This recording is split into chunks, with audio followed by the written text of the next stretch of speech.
So Fightful reports on this. Carlito's controversial comment on Raw towards Io Sky and Kairi Sane has left those in WWE in disbelief, quote unquote. And they said a number of people within WWE were not happy with the segment and Carlito's line specifically, which was reportedly not part of the script. So he freestyled it. Okay, he's allowed to do that.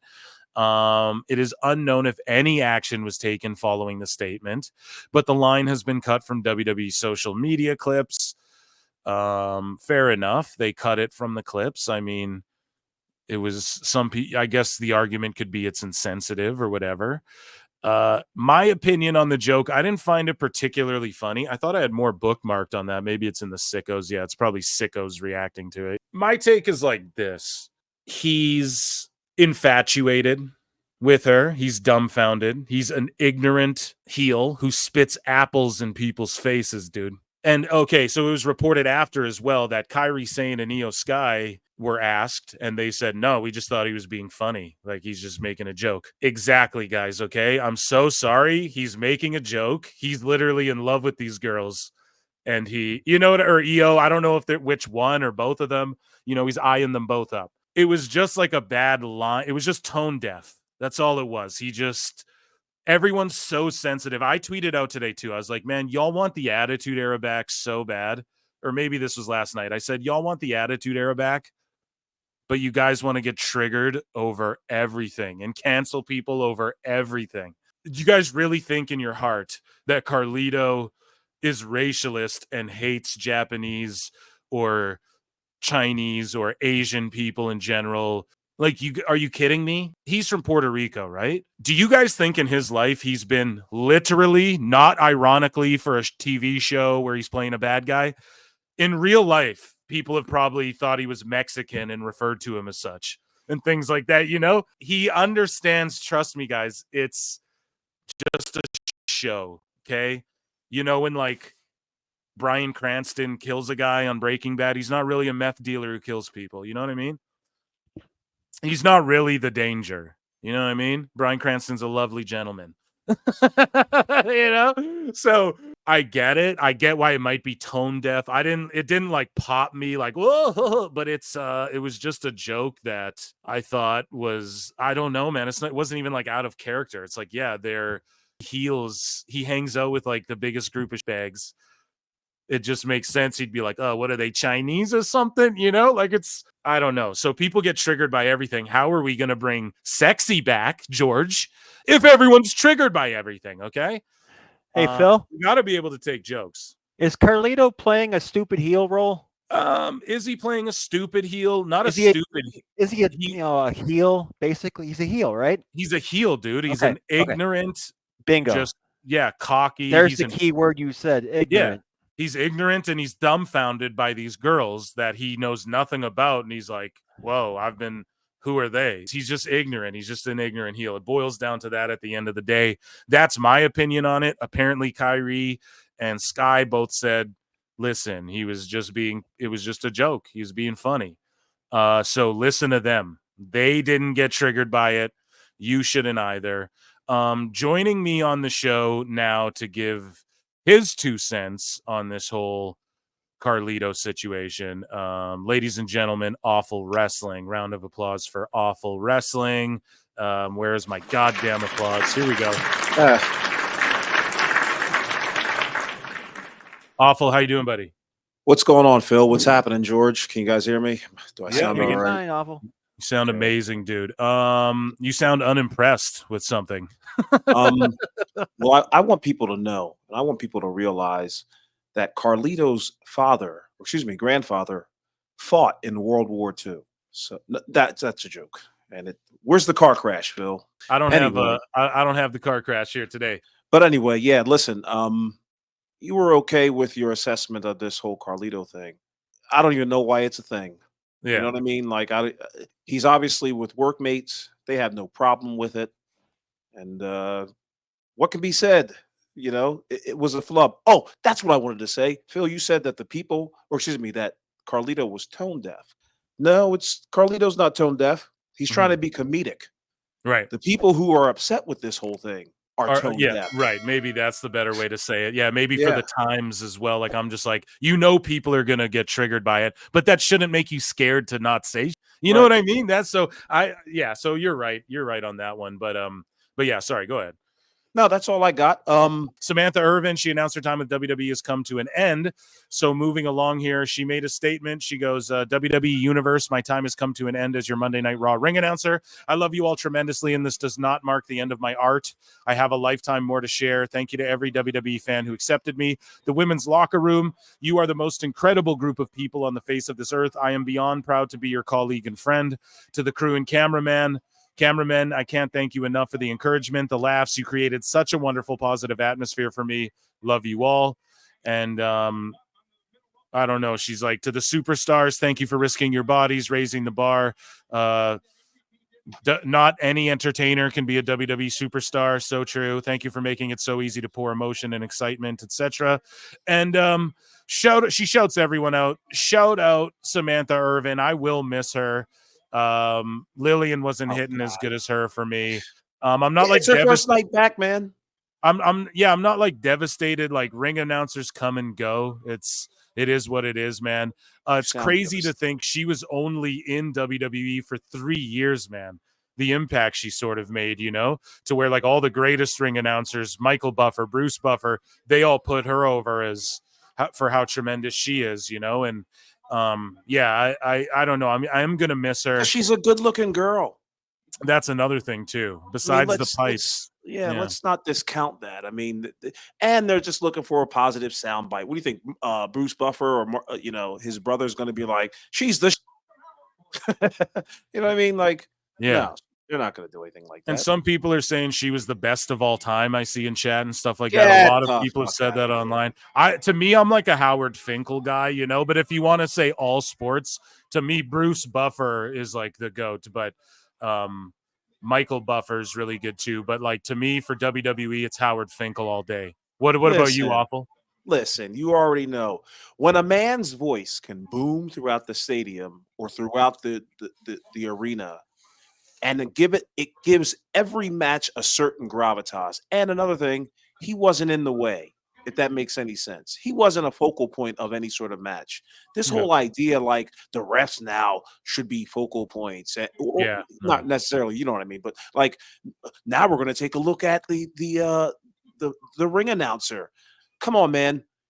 Anybody, George, you could do the job. Phil, you could do the job of what Samantha Irvin does. All you got to do is do some voice exercises. She didn't burn down any, she didn't, you know what I mean? Like she didn't break any new molds or anything like that. She was a woman. I don't know. Some people would disagree though, because Awful, because she was doing the of course Chelsea Green and all that sort of shit. Great. And then Chelsea Green herself had to perform. Okay. So let's not give Samantha any credit for having Chelsea Green go on this rise that she's going on. Great. I think she was amazing, dude. I don't know, but George, only the nerds found that out, by the way. George, who's your favorite? Justin Roberts? No, I'm a Howard Finkel dude. Justin Roberts. Oh my God. Okay, so there's some more to add to this. Lillian Garcia is returning as a full-time ring announcer. Some people are saying it's extended, it's part-time. Some people are saying that Samantha may come back and make sporadic appearances, like here or there. She might just pop in and do like a pay-per-view or something. That could be cool. I'd be down with that. The crowd would pop because there's more to it. So Samantha Irvin told WWE on Monday she was quitting, according to PW Insider, and they got called out and they added context here. They got like community noted. Samantha confirmed this was not true, and she informed them months ago. She got flat earthed here. You know what I mean? So she confirmed this wasn't true. She informed them months ago, I guess. So obviously they knew Ricochet wasn't re-signing either. A WWE source made it clear they are on good terms with Samantha and would not rule out her making cameo appearances down the line if it served both sides. Makes sense. And apparently she's not going to to AEW. A lot of people are like, damn, she's going to AEW, whatever. And she has assured everybody, I'm not going to AEW. I'm just going to make music. Ricochet said it as well. Yeah, so Ricochet said this. A lot of people got mad at me because apparently this is fake. Sorry, didn't know I was allowed to laugh at memes anymore. But so I just saw this and thought it was funny. So Ricochet tweeted this out. I guess it's a fake tweet, but it's, haha, she's not coming to AEW. There's no way it'd work with literally no bodies on an entire side of the arena. The echo would be too massive to cover up.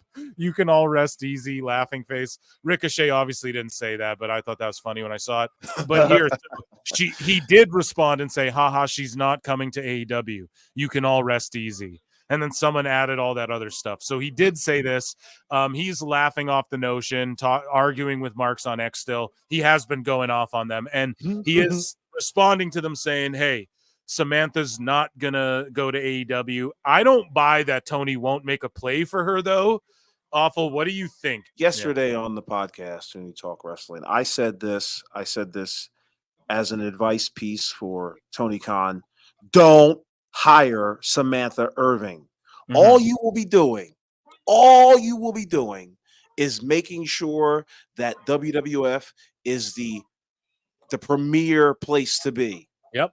If you bring in Samantha Irvin, not only that, you're taking away from your boy Ricochet, who you done paid all this money to. Yep. You know what I mean? Like, so don't do it. She just got off WWE television. So don't even put her on camera. How about that, Tony? But I know you will. I know you'll do it in the next 4 to 6 months. I know you will. Yeah, he's going to make a play. He's going to probably give her a bunch of money. I wouldn't be mad at it, man. Like, I don't get mad at anyone who goes there and marks a money mark in for money. Like, I doesn't. I don't devalue your business in 3 easy steps. Number 1, exactly. Hire Samantha Irvin. Number 2, glamour over her boyfriend. Are they married, by the way? I don't want to disrespect. They're about to be married like in a few months. Okay. But apparently she made a statement that she's going to go pursue like music, maybe acting, like other things like that. But Tony will be like, Tony will be like, you can do all of that anyways, so it doesn't really matter. And the music industry is so dirty. I got my own studio. Yeah. And the music industry is so scummy and dirty. So Bobby Lashley hints it's almost time for business. And he says, I have a lot more left in the tank. I can't wait to jump back out there. I had a little boo-boo, so I took time to fix myself. I'm feeling good right now. I've been working out hard. I think the next few weeks we should see something pop off. It's time to put pen to paper and give back to these fans. Bobby Lashley. And Philip.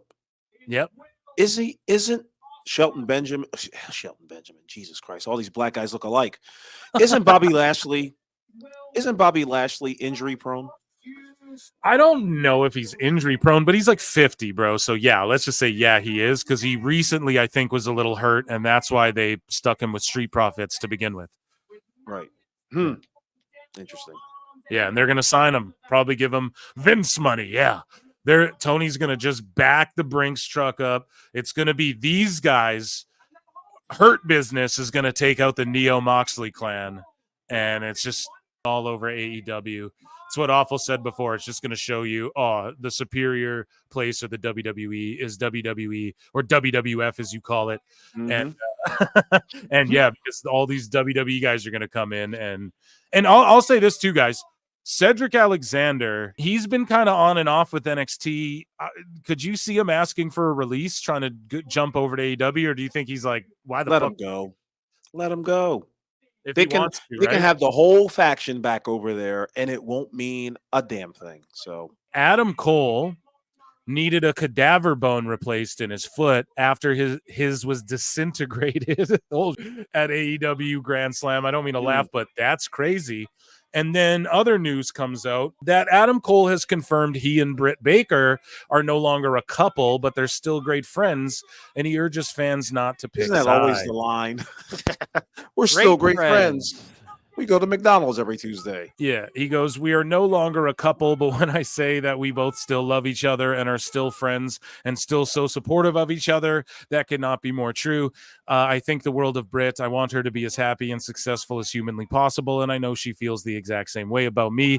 We did decide to go our separate ways, but that doesn't mean that she will not be an incredibly important part of my life. Britt is absolutely one of my best friends. She's someone that I love dearly and will always love dearly, and there's no ill will between me and her whatsoever. I don't want anyone to ever think that me and Britt dislike each other. I think it is possible in situations for people who are in relationships to kind of go their separate ways, but still care about one another. The last thing I would want is fans to pick sides or anything like that. He's told that to Sports Illustrated. Yeah, people are going to pick sides, but also will they? How many people? Whoever are watching Dynamite tonight, they might imagine you're Adam Cole and you got to explain this to your next future wife. Okay. But yeah, whose side are you on? Team Britt or Team Adam Cole, baby? They even won. Remember when they won their Owen Hart titles together that year, and then they just split up. What do y'all think about that? Awful. I'm on Team Pinch a Titty. I mean, neither one of these people. I don't care about their relationship. I mean, so the grand opening, grand closing. See you later. We got to go because you know why? There's bigger men in the locker room, and I like them. You know what I mean? That's what she was thinking. And so now, you know, hey, can't be a small fish. Can't be a small fish in a small pond. Man. When you got Will Hobbs there or Brian Cage. Do you know who she's really tight with? Do you know who she's like for real tight with? Like is her main gym buddy? Wardlow. Wardlow? Oh, yeah. For real. Could you imagine if she's dating Wardlow after Adam Cole, bro? Oh, my God. Adam Cole would be jumping off a bridge. Oh my God! In Minecraft, of course, you're like it's over. Oh my word, man! So speaking of over, Chris Jericho's AEW deal is apparently over in 2025. It's still expiring then. I think this is some sort of work. He leaked this out to a sheet or something to try and drum up interest in him. That's going to be my guess. I think he's invested into AEW. I think he's bought in. I think there's people like Tony's dad, Jericho, probably the Bucks, probably WBD. Well, it's admitted now that WBD is bought in. Chris Jericho, no one's talking about that. I think he owns like a good chunk, like 5%, 3%, something like that. Anything in AEW. And I don't think he's going anywhere, but he might try and get like a WWE Hall of Fame induction down the line. I know that's just like the common cold take for everyone to say, but he's going to have to be out 2 years for that to happen. Like, don't even show up on WWE television. Just retire or hang it up or do something else, and then on a towards WrestleMania, you can bring him in for some title.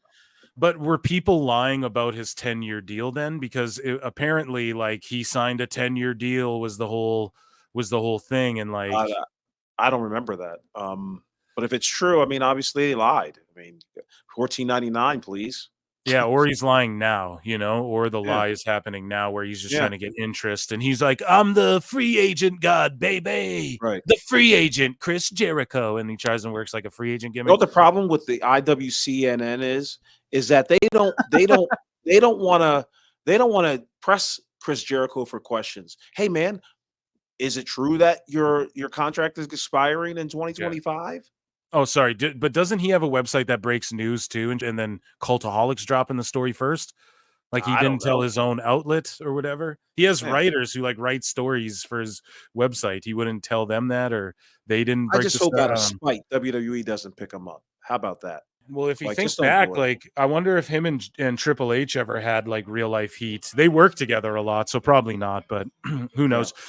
Speaking of going back to WWE, I've told you guys a myriad times that Moxley was gonna go back to WWE. Tried. Here's an old shirt of his. I don't know how recent this is. We see his like balding with like his front little strands there, just hanging in front. But this is a shirt that says "Bitch AF Mox," and if this was a shirt before, I don't know. This is one of the cringest shirts I've ever seen. Maybe this is a throwback, but yeah, just another cringe AEW shirt. I can't believe it. and I just had to bring it to the show. Sting reveals he signed a multi-year deal with AEW. Sorry, speaking of multi-year deals, Sting revealed right here, Didn't we know show that, up on a though? pay-per-view or something. They can continue to sell Sting merch, and he'll support AEW. He's always been that guy who's like, no, I'll just be with TNA. No, I'll just be with WCW or whatever. I guess WCW was competing at the time and stuff, but he's always the outsider, if you will, the true outsider. And I will say this, he's probably just getting paid in the shade. He's a legend. Right off in the sunset, take Tony's money. I've said it a billion times. I'll say it again, though. I'm never going to get mad at Sting for doing something like this.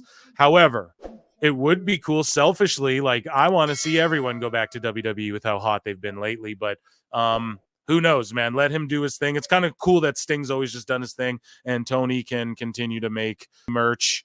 So I don't know what Tony's got worked out with Sting, but he'll just keep him on the payroll forever. Okay, sweet. Sting got his induction. I don't care if we ever see him in WWE again, to be honest. You know what I mean? But here's his little announcement. I got to know what's next for Sting or Steve. Well, you know, I signed a multi-year deal with AEW. Obviously, not to wrestle anymore, but you know, it's like a licensing deal. Legends You can just show up, paint your face, sit in the crowd, tell everyone you love us, and we're great. deal, if you want to call it that. So, and I'll do appearances with them on and off, depending on what they want and all. So, and I've done real estate. He's going to be the one going to the local channels and all that, you know, in the area, probably once every 2-3 weeks. They don't want to really stress the guy out. But yeah, I think that's what he's going to end up doing. Media rounds with him and possibly some, you know, one of their champions, take your pick, or, you know, one of their up and comings or whatever. So you got Sting on the left and Orange Cassidy on the right or whatever. And then they're going to be on KTLA or, you know, WPIX promoting Dynamite. Hopefully, I'm giving too much credit to Tony Khan and WBD, to be honest with you. Tony Schiavone comments on tribalism and negativity towards AEW and specifically the Young Bucks. That's fans who are number one idiots. Okay, so I quote tweet this and I instantly go, dude, you never just start calling fans of idiots. Incredible. Disney learned this the hard way. Everybody learns this the hard way. All these shows that come out, and then before they drop, we see the trailers and are like, yeah, this is going to be bad. And then before they drop, they're like, well, the fans, if you don't come see this, it's because you were stupid and all this stuff. Right. It never works. It ultimately fails. This is the reason why the gatekeeping, this is what we're talking about. It's not that. It's what Meltzer did. Oh, you're just dumb if you don't like AEW. And then all these sickos go online and are like, yeah, the McDonald's slop is WWE. And meanwhile, their brains can't comprehend AEW. That's what literally these we chronicle it here. And it's the opposite, in fact. Like, you should only tolerate Shelton Benjamin, Guevara coming out of nowhere and taking him to the limit like that if you like McDonald's slop. That's not like fine dining, bro. What was that? Like, we couldn't even focus on that. Everyone was just like, why is this match still going? Like, aren't we getting Benjamin over? Have him beat this kid. In 4 minutes. Yeah, it's crazy. You know, And like, then give him cut a a little 15-minute promo. I don't know what you do, but like, don't spend all afternoon wrestling Sammy Guevara. So it's just, there's a lot of bots out there. Like, gee, Tony, you think, man, not only bots, do you think they're just trying to be contrarian and edgy? No, dude, it would be contrarian to hate on WWE. Everyone, like, do you know what I mean? Everyone loves WWE. Right. Everyone hates on AEW. It would be contrarian to start just hating on WWE out of nowhere. So, like, if you're referring to like the sickos, maybe sure. But he goes, that's the nature of what we've got in the business we're in. So let's move forward with that. I personally stay away from that stuff because I don't want it to affect my work at all. I don't want hell? Then why are you making comment on it now? Exactly, dude. Anyway. It's like, how would it affect your work if it? And like, I don't know, man. Anyways, you just said it. Tony I don't Schiavone want the few. Is not a bright bulb. He goes, I don't want the few, and believe me, compared to the actual world, it's the few. Yeah, the few showing up to your show, and not only that, we have Chuck Taylor cutting a promo backstage right now in the parking lot with Orange Cassidy, and he's like in an AEW tee, and he's like part of the road crew now or something. Shout out Chuck Taylor, still getting a paycheck from Tony. How is he still getting paid?